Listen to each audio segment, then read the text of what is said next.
সরকারের সাবেক সংসদ সদস্য ফেরদৌস আহমেদ, অভিনেত্রী মেহের আফরোজ শাওন, সাংবাদিক আনিস আলমগীর, উপস্থাপিকা সোমা ইসলাম সহ ২৭ জন সংস্কৃতি কর্মী, সাংবাদিক ও শিল্পীর বিরুদ্ধে এই অভিযোগ দাখিল করেছে রাষ্ট্র সংলাপ ফোরাম বা এসডিএফ। শুধু তাই নয়, গণ অভ্যুত্থানের পরও এসব সুবিধাভোগী তারকারা জুলাই যোদ্ধাদের নিয়ে কটাক্ষ ও ষড়যন্ত্র চালিয়ে যাচ্ছে বলে অভিযোগে উল্লেখ করা হয়েছে। আসসালামু আলাইকুম। আমাদের মেহের আফরোজ শাওন আপার ক্যারা উঠেছে। ক্যারা বুঝেন? যৌবনে ৬০ বছরের এক ব্যাটারে জমি জায়গার লোভে বিয়ে করলে ক্যারা তো থাকবেই। সেই ক্যারাই তিনার এখন উঠেছে। এক নম্বর কথা বলে নি, আপনাদের অনেকের আবার অনেকেই বলে থাকেন কার নাকি এই কি ওই যে ক্রাশ ট্রাশ বলে না, কি বলে যেন, এর অনেকের নাকি ক্রাশ আছে। তো এই বেটিরে আমি সরাসরি দেখছিলাম হুমায়ুন আহমেদ মারা যাওয়ার পরে এক সাক্ষাৎকার আনতে যায়। তো যাওয়ার পরে দেখা তো আমি সারাদিন টিভিতে দেখলাম কারিনা এখন যায় দেই জরিনা, বুঝছেন? এই হলো অবস্থা। তো সরাসরি যারা দেখেছেন ওনাকে, তারা এই ক্রাশ খাওয়া লোকজনের একটু বুঝায়েন। আর এর চেয়ে বেশি বললাম না। আল্লাহ সবাইকে সুন্দর করে বানিয়েছেন, আলহামদুলিল্লাহ। সমস্যাটা যেই কারণে ওনাকে নিয়ে আমি অনেক সময় অনেককে ব্যক্তিগতভাবে আক্রমণ করার কারণ হচ্ছে কোনো কিছুই ব্যক্তিগত না। আপনি যখন রাষ্ট্রীয় বিষয় নিয়ে কথা বলবেন তখন আপনাকে রাষ্ট্রীয়ভাবেই আপনাকে করা হবে, ওইটার সব কিছুর জবাব দেওয়ার জন্য আপনাকে কথা। অনেক মানুষ আছে না যে তার ব্যক্তিগত জীবন কি ওইটা নিয়ে কথা বলে। আরে বেটা, ব্যক্তিগত জীবন তুই ওই যে নিজামি, তারা বলা হয়েছে কোন এক জায়গায় হরিণ দিয়া, কোন মেয়ে মানুষ দিয়া টিয়া, তারপরে কিচ্ছা কাহিনী সাজানো হয়েছে না, সাইদিকে নিয়ে সাজানো হয়েছে না, মুজাহিদকে নিয়ে, সবাইকে তো সাজানো হয়েছে এইভাবে। সবার সাথেই নারীকে ঢুকিয়ে দেওয়া হয়েছে। মিথ্যা কথা বলে তাদেরকে সাজানো হয়েছে। সত্য কথা বলতে সমস্যা কোথায়? আপনার ব্যক্তিগত বলে কোনো কিছু নাই। আপনি যখন কোনো সাধারণ বিষয় নিয়ে কথা বলবেন, যেটা পাবলিক বিষয়, ওইটার বলতে গেলে আপনাকে পাবলিকলি ট্রান্সপারেন্ট থাকতে হবে। নিজে ট্রান্সপারেন্ট না হয়ে এত পকপকানি করার কিছু নাই। ওনার সব শেষ একটা পোস্ট নিয়ে আপনাদেরকে কথা বলার জন্য আসছি। গত কয়দিন ধরে উনি খুবই উত্তেজিত, ক্যারা খুব বেশি উঠেছে। তো সরাসরি যাওয়ার পরে, দেখার পরে তো আর কেউ ক্যারা মজাইতে পারে না। ওই সোশ্যাল মিডিয়ার ছবিটা দেখায় একটু ক্যারা মজায় আর কি। তো যখন উনি পোস্ট করেছেন, আমি যখন এই ভিডিওটা বানাচ্ছি তখন বাংলাদেশ সময় রাত 12টা বাজে। তো এই যে পোস্ট করেছেন, পোস্ট করার পরে তিনি সেখানে রাসেলের প্রতি তার একটু দরদ উঠেছে। রাসেলের 60তম আপনার জন্মদিনে উনি খুব আবেগঘন এক করেছেন। তো 60 বছরের মানুষের প্রতি কিন্তু আবার শাওন আপার একটা আলাদা ধরনের একটা আকর্ষণ আছে, এটা আপনারা জানেন সবাই। হ্যাঁ, তো সেই আকর্ষণটা যদিও জানি না আসল আকর্ষণ নাকি জমি জায়গার জন্য আকর্ষণ, সেটা বলা মুশকিল। আমার মনে হয় জমি জায়গার জন্য আকর্ষণ। কারণ হুমায়ুন আহমেদ যখন মারা যাওয়ার সময় শাওন আপা মাজার ভাইয়ের সাথে যায় হোটেলে ছিলেন। হ্যাঁ, নিউ ইয়র্কে এসে হোটেলে ছিলেন মাজার ভাইয়ের সাথে উনি, আর ভদ্রলোক অসহায়ের মতো শেষ দিনগুলো পার করেছেন। তো আমার ধারণা হুমায়ুন আহমেদের জীবনের যে পাপ ছিল, সেই পাপের প্রায়শ্চিত্ত হয়েছে এই বদমাইশ মহিলাকে দেয়া। শেষ বয়সে এসে উনি মিডিয়ার সামনে দেখিয়েছেন নানান ধরনের কান্নাকাটি করে, তারপরে অভিনয় তো পারেন, অভিনয় করে দেখিয়েছেন যে হুমায়ুন আহমেদের প্রতি তার বিশাল ভালোবাসা। তারপর অনেকে মনে করতে পারেন যে হুমায়ুন আহমেদের পরে উনি এখনো বিয়ে করেন নাই, তাহলে বোধহয় আসলেই ভালোবাসেন। আরে বেটা, বিয়ে করবে কে? যে বিয়ে করলে তো সামনে যায় দেখবে, দেখলেই তো বুঝবে যে কারিনা না জরিনা। বিয়ে তো কেউ করে না, এই কারণে উনি বিয়ে করেন। আপনারা মনে করেন না ভালোবাসা থেকে বিয়ে করেন। যারা খায় মাগনা খায়, মাগনা খাইতে তো ধরেন দেখতে কেমন হইলো এটার সমস্যা না, এইভাবেই খাচ্ছেন ওনাকে। আর টাকা পয়সা কিছু আছে, সুগার মাম্মি হয়ে এখন তো সুগার নানি হওয়ার বয়স হয়ে গেছে।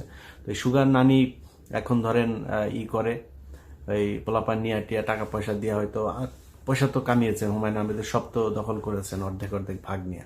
যাক, উনি সেখানে এইসব নিয়ে আলাপগুলো কেন আসলো সেই কারণটা আপনাদেরকে বলি।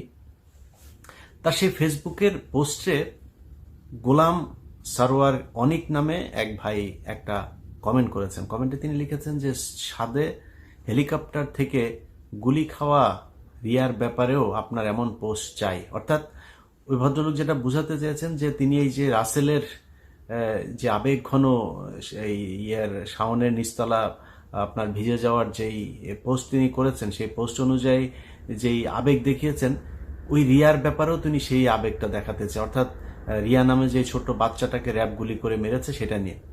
সেইখানে শাওন সাথে সাথে সেটা রিপ্লাই দিয়েছেন যে বলেছেন যে এখানে আপনার চাওয়া পূরণ করার দায়িত্ব নিয়ে আমি বসে নাই, আপনি অপরিচিত একজন হয়ে অন্যের পোস্টে এসে পকর পকর করা বন্ধ করে দেন, ধন্যবাদ।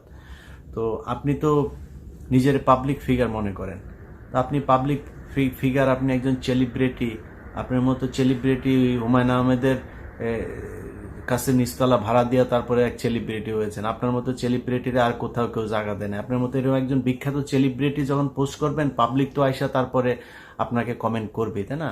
আমাদের পোস্টে কমেন্ট করে না, কমেন্ট করলে আপনাকে হয় জবাব দিতে হবে, না আপনি তারে বকা দেন, যেটা দেন সেটা দেন, কোনো সমস্যা নাই। আপনি বললেন যে এখানে এসে করার আপনি কে, মানে ওনাকে আপনি অন্যের পোস্টে পকর পকর করা বন্ধ করেন। পকর পকর করা বন্ধ করবে মানে কি? কিসের জন্য পকর পকর? আপনি পোস্ট করেছেন, পোস্টে জবাব দিবে না, সেটাই দিয়েছে।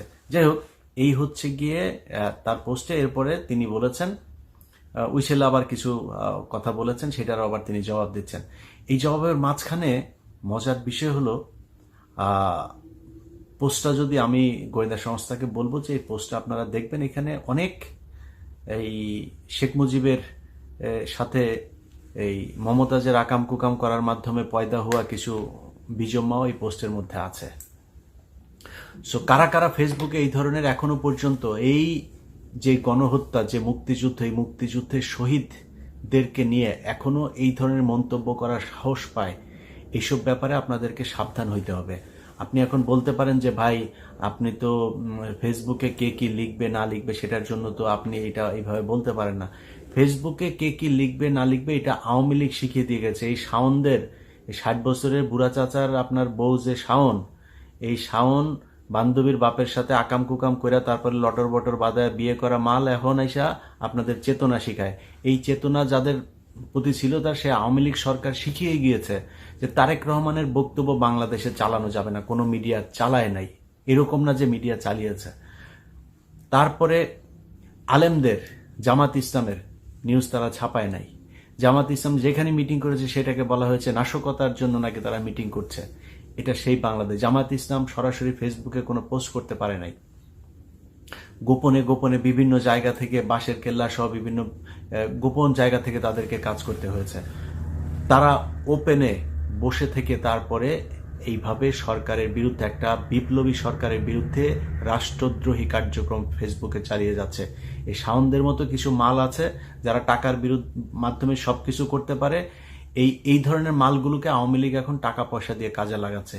এটা সিরিয়াসলি নিতে হবে।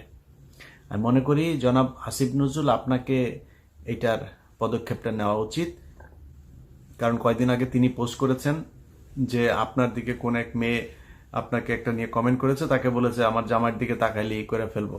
এর আগে আপনি শিল্পকলার ডিজি বানিয়েছেন একজনকে, সেটা নিয়ে তিনি ধন্যবাদ জানিয়েছে আপনাকে। সো আপনার সাথে সম্ভবত একটা কানেকশন তার আছে। এই ব্যবস্থাটা আপনাকেই নিতে হবে। এবং আমি মনে করি আইন শৃঙ্খলা বাহিনীর উচিত যেই পোস্ট, এই পোস্টের মধ্যে যেই শহীদ একজন রিয়াকে নিয়ে যেই মন্তব্য করা হয়েছে, এখানে কারা কারা কমেন্ট করেছে এবং পোস্টকারী সবাইকে গ্রেপ্তার করা উচিত।